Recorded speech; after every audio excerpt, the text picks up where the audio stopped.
Je voulais me présenter, donc je m'appelle Audrey et je suis spécialisée dans l'accompagnement des personnes HP, atypiques, zèbres, enfin tous ceux qui en général et globalement se demandent régulièrement qu'est-ce que je fous ici.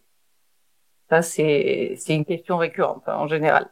Donc voilà, je les accompagne avec grand plaisir et je voulais aujourd'hui vous donner 5 petites choses qu'on ne dit jamais sur les HP atypiques, zèbres, etc., etc. En général, le secret est quand même bien gardé, donc je voulais vous les livrer. J'espère que ça vous aidera à progresser sur votre chemin.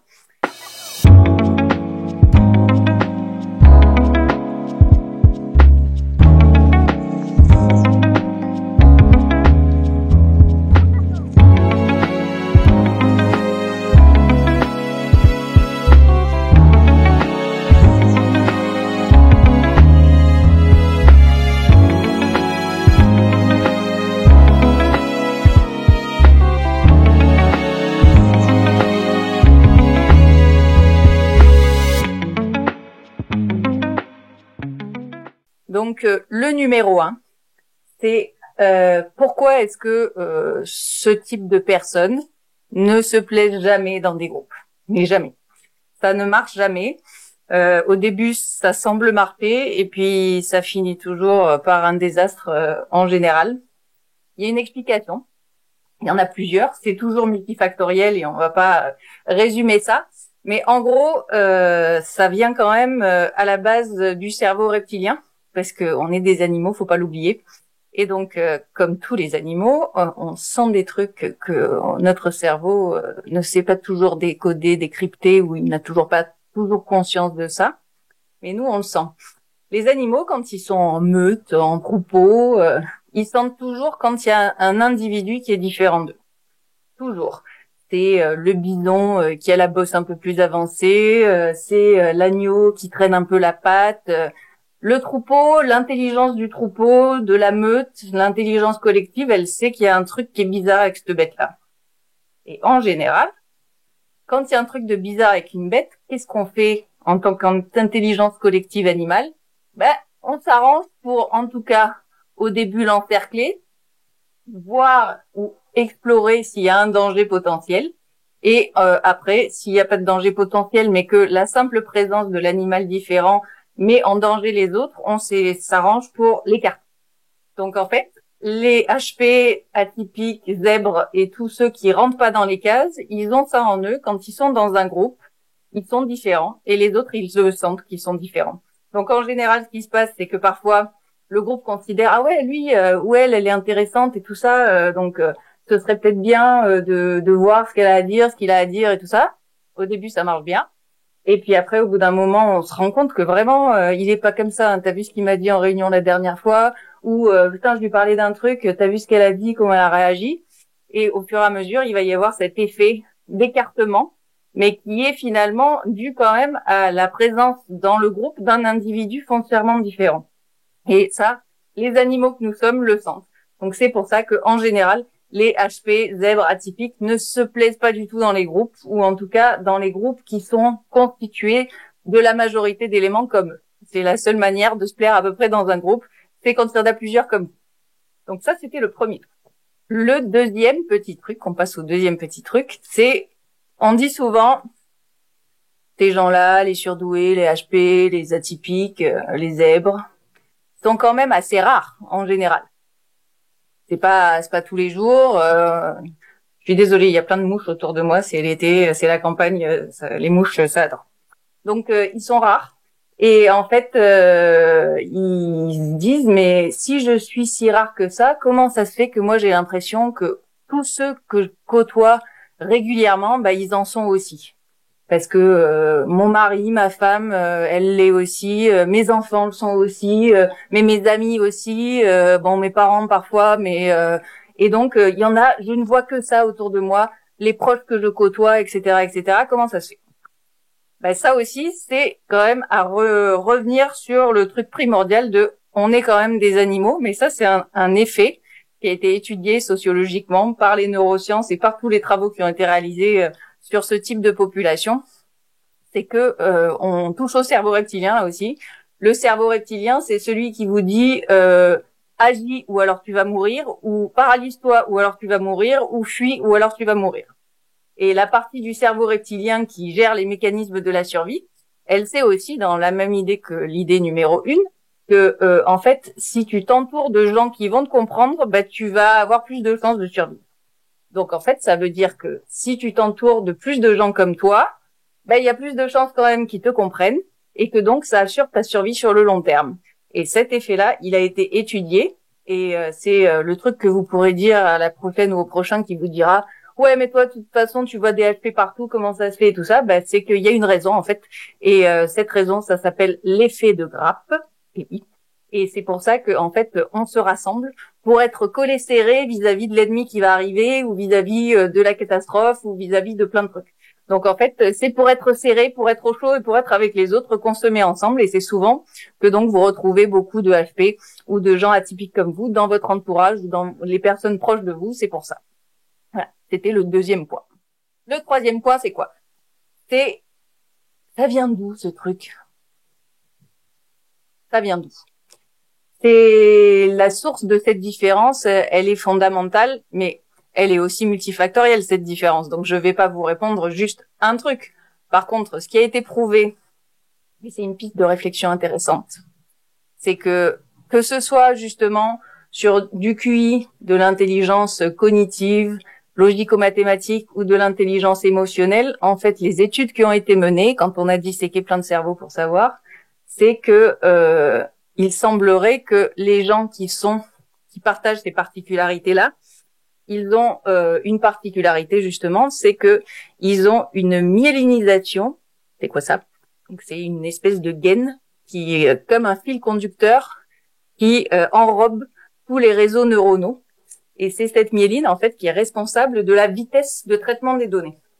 Et en fait, la piste et la source première éventuellement de ces explications de différence, c'est que si vous avez une gaine de myéline plus importante, ça veut dire que vous transmettez de la donnée plus vite.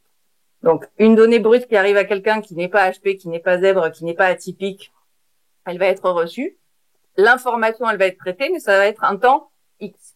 Ben, sauf que le HP, le zèbre, l'atypique, il prend cette donnée et il la traite 2 fois, 3 fois, 5 fois plus vite que une personne qui ne l'est pas. Et donc, cette source-là, c'est que la donnée que vous receviez, ce soit une information brute, cognitive pure, l'étape de multiplication. Ça, c'est un mauvais exemple, mais je vous en reparlerai. Ou une donnée émotionnelle, un sentiment, un ressenti. Ben, en fait, vous la traitez beaucoup plus vite que ceux qui n'ont pas cette particularité. Et c'est aussi pour ça que survit cette différence, en fait, dans le traitement de la donnée. C'est que ça va beaucoup plus vite, donc ça se traite mieux. Et voilà l'explication, et qu'on ne vous dit pas souvent sur les HP. Le quatrième point, c'est pourquoi, souvent, voire passionnément, à la folie, des gens comme ça, ils adorent faire de l'ironie. Il y a une explication logique, c'est que l'ironie, en fait, c'est une des formes de langage et d'humour qui est la plus complexe en elle-même, parce que dans l'ironie, vous avez à la fois le message brut qui est véhiculé. Oui, je reprendrai bien de ta tarte au maroilles, Bernadette. Ça, c'est le message brut et ça signifie une chose. Mais si vous n'aimez pas du tout la tarte au maroilles de Bernadette et que vous le dites ironiquement, il y a un message complexe à l'intérieur de ça. Et il peut être doublement complexe en fonction de si vous mettez une intonation ou une autre à ce message-là. Et c'est pour ça que, en général, la forme d'humour qui est la plus développée chez ce type de population, c'est l'ironie, parce qu'ils adorent mettre des boîtes dans des boîtes dans des boîtes pour que si justement ils reconnaissent en face que quelqu'un a réussi à ouvrir le paquet surprise, ben peut-être qu'il faudrait creuser et que du coup c'est quelqu'un avec qui on va pouvoir un peu plus discuter. Donc c'est pour ça qu'en général, les HP adorent faire de l'ironie, c'est leur péché mignon. C'est l'explication. Le 5e point, c'est est-ce qu'ils sont toujours condamnés à avoir le cerveau en marche forcée? Donc ça, c'est une réponse que tout le monde cherche. Et la réponse, elle est non. Et ça, pour 2 questions. Il y a 2 niveaux. Il y en a qui se rendent pas compte qu'ils ont le cerveau en marche forcée en permanence. Il y a un type de haut potentiel qui ne sait pas qu'il réfléchit tout le temps. Et ça a à voir avec les niveaux de ce qu'on appelle la cognition.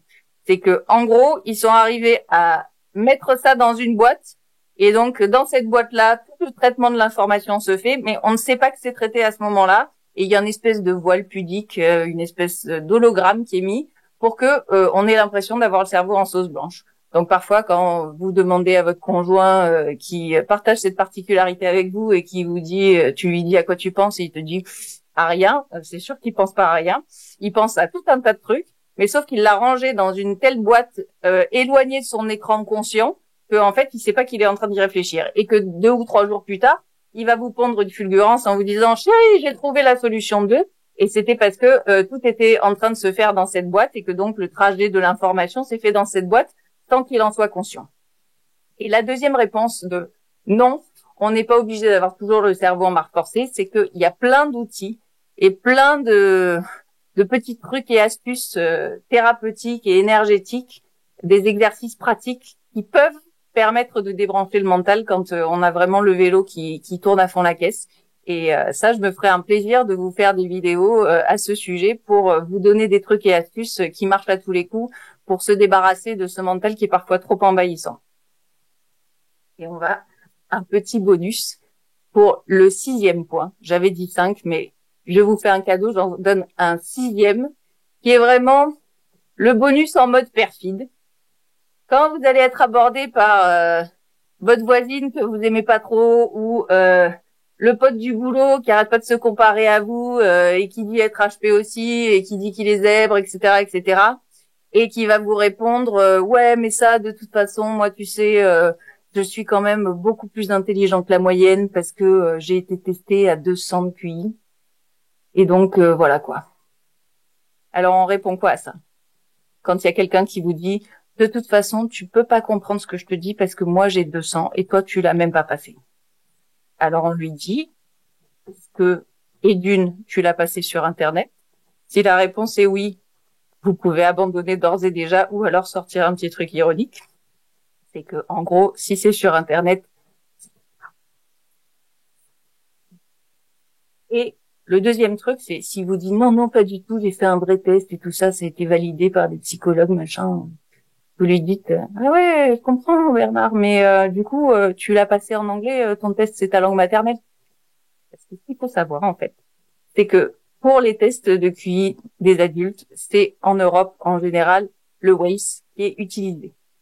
C'est le test de Wechsler. Et le test de Wechsler en Europe, il est étalonné depuis des décennies de 0 à 160. Et on ne peut passer le test de QI de ce type avec un neuropsychologue que dans sa langue maternelle. Donc, si le français est votre langue maternelle, vous allez passer le WAIS. Eh ben, le WAIS étant étalonné de 0 à 160, ça veut dire que tous les résultats que vous aurez au-dessus de 160 ne seront pas comptabilisés. En fait, vous avez 20 sur 20 au résultat, vous pouvez pas avoir 22 sur 20 ou 23 sur 20. Donc, c'est comme si vous aviez que 20 sur 20. Et ça va rester plafonné à 160. Et il y a que aux États-Unis, en fait, où les tests sont étalonnés pour aller jusqu'à 200. Donc en fait, quand on voit dans les médias mainstream des trucs qui disent oui, on a trouvé la fille la plus intelligente du monde, son QI est à 245, ça veut dire que le test est passé aux États-Unis, ça veut dire que ça sert à rien de comparer des pommes et des oranges, et vous savez au moins quoi dire la prochaine fois qu'il y en a un qui vient vous faire chier avec son numéro, parce que il y a des avantages à passer le test, il y a des inconvénients. L'essentiel, c'est pas le résultat, mais en tout cas, c'est toujours bien d'avoir un petit truc perfide à répondre à ceux qui nous emmerdent. Donc voilà, c'était mon bonus pour vous aujourd'hui. Sur ce, je vous souhaite une très bonne fin d'après-midi. J'espère vous retrouver très prochainement pour plein d'autres astuces. Et puis, je vous dis à très bientôt. Merci. Au revoir.